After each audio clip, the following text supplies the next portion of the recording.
your learning. And I've been doing that from 2010 till recently 2015. And now it's the moment to start spreading philosophy on limits among a lot of more people. That's why I'm here today. Because I have a lot of methodologies available that are matching what you need. I can guarantee that. And whilst I was on this journey, I was questioning myself, how do I add optimal value with a minimum of resources? Because no one is paying me to be here. I never had funding. There's no NGO behind me. This is all my own initiative. So I worked, saved money to come here and do this work. But now I want to stay. I want to settle myself as a social entrepreneur in Ghana, doing philosophy on limits. But it has been a challenge. How do I add optimal value with minimal resources? The benefit of that challenge is that I have methodologies now that are so impactful that it only needs to spend a little time with you to make sure that you are able to make the next step in your life. So there has been a benefit of not having a lot of money available to do this. So I believe that you can start anything you want today without the necessity of capital or paying capital. And because I love experiences and meeting people, I started questioning how can I support real-life learning and learning from experiences. And in the past 5 years, I slowly developed a life and learning circle around experiential learning. It all starts with your dream, your vision, your idea. I help you to find that. But then you are the one who need to dare to overcome the limitations that you find. Because if you want to learn, if you want to grow, then you have to move yourself out of your box. You cannot develop yourself when you sit inside the classroom or in your room the whole day reading a book. So dare, and dare to do, dare to act. Don't be afraid of failure. I hear a lot of people talking about failure. Why? If you see everything as an opportunity to learn from and to develop yourself, then doing is the greatest thing possible. Because doing gives you those experiences to learn from. So you also have to learn how to reflect on your experiences. Because if you have an experience and not being aware that it happened and why you are doing something and what it can bring you, then you will also not grow. So you have to learn to reflect on what you are doing. And once you are mastering all these, you are really learning. And then from that learning, you can create your new next idea or goal or whatever you would like to learn in that moment. So this learning circle is central in philosophy on limits. And I'm a master in it. Throughout the day, I do 10, 20 of these circles.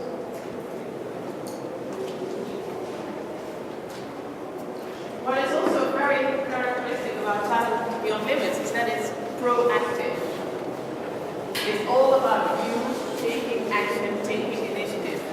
I can promise you that this is the only time I will talk to you as long as I'm talking today. Because normally, I put you into an action modus within 5 minutes. And it's all actor-centered, which means that you are the center of my services. So I work for you to discover what works for you.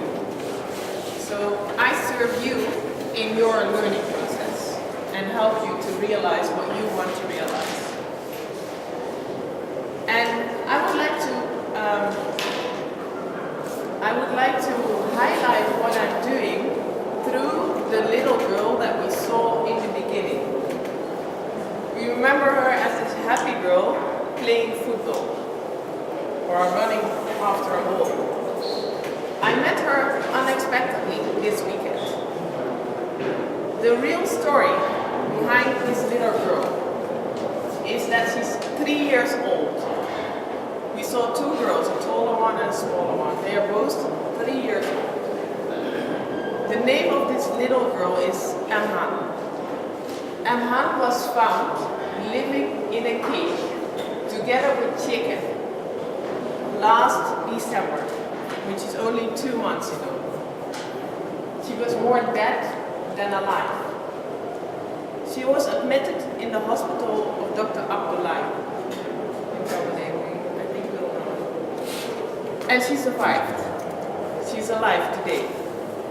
At the moment, she's strong enough to stand on her own legs and to play the way you see her play. She was brought to my house last Saturday. I'm living with a Ghanaian English couple. And the other girl is the daughter of that couple. And they brought the little girl to the house to play with the older daughter. But you also could notice that Anham was very scared and that she didn't know exactly how to play or how to act. And I was in the house, and since it's my specialty to work with people and to get their full potential out, I spent some time with Anham. And in total I spent 1 hour. And what you saw is the result of the 1 hour. 30 minutes on Saturday, 30 minutes on Sunday. Yeah. I would like to take you back to the film as we saw it in the beginning, and now you have this extra information about this girl. So watch the film again and see if your perspective changed.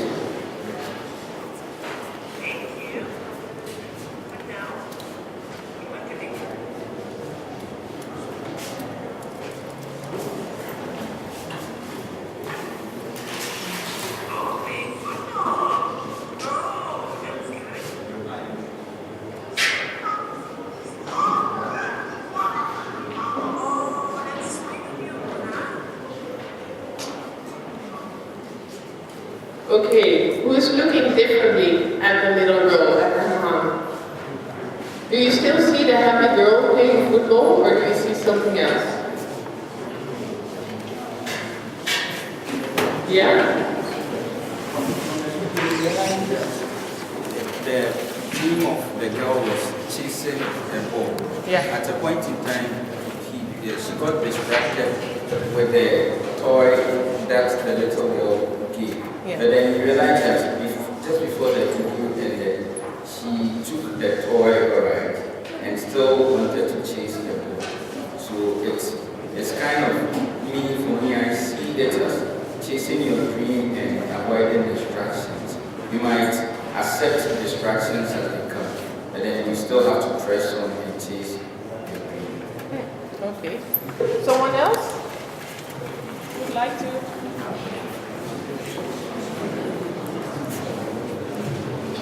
Then what I would like to do is to take you into the process that I had with her, because it's a similar process, even in a totally different way, and you are totally somewhere else in your life. But the way I approached her is the same way as I approach you in Talent Beyond Limits.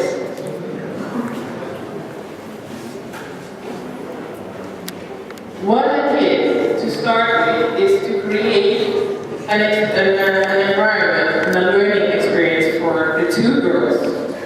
I brought the oldest girl, her name is Muna. I gave her a specific task to do a puzzle, and I seated the little girl at her mom next to her, and I started interacting with her mom. But because she's not talking, she's only talking baby language, even though she's 3 years old, I decided to use no word, to not talk. So in this first film, you see me quiet whilst interacting with her.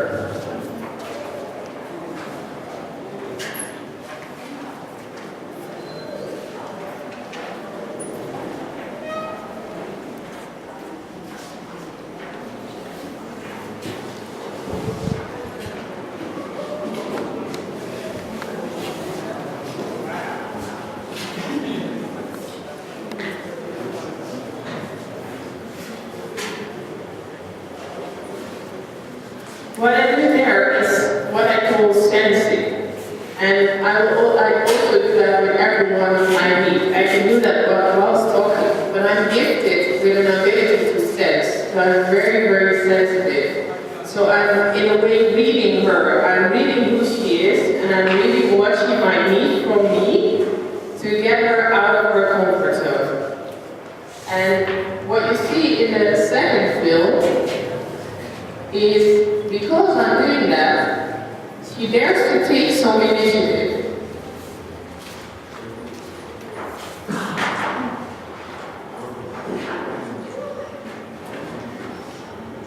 She started tapping my hand, and she makes a game out of it.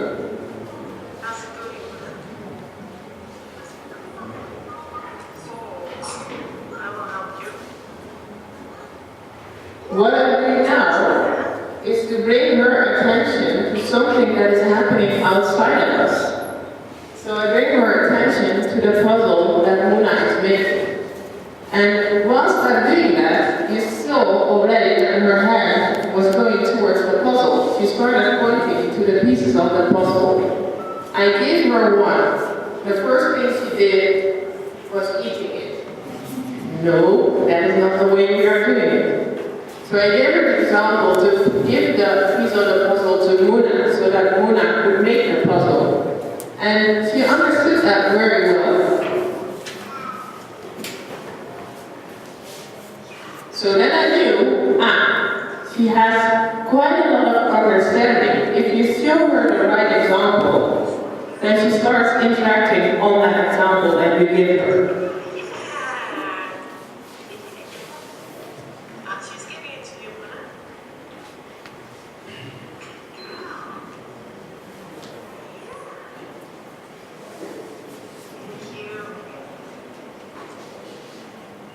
So I felt that she was getting more comfortable in what she was doing, and she was challenging me a bit more every time. And then I thought, learning is fun too. We should have some fun whilst we are interacting. So I started to play with the toy.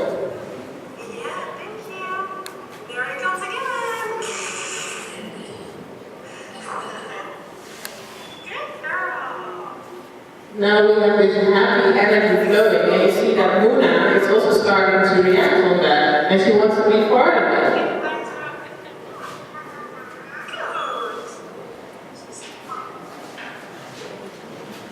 And now it's getting interesting because Muna is 3 years old, and she knows what she wants.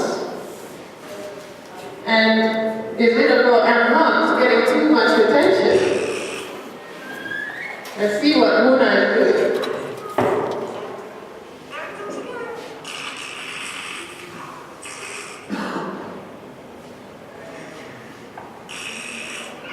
If I have the correct film.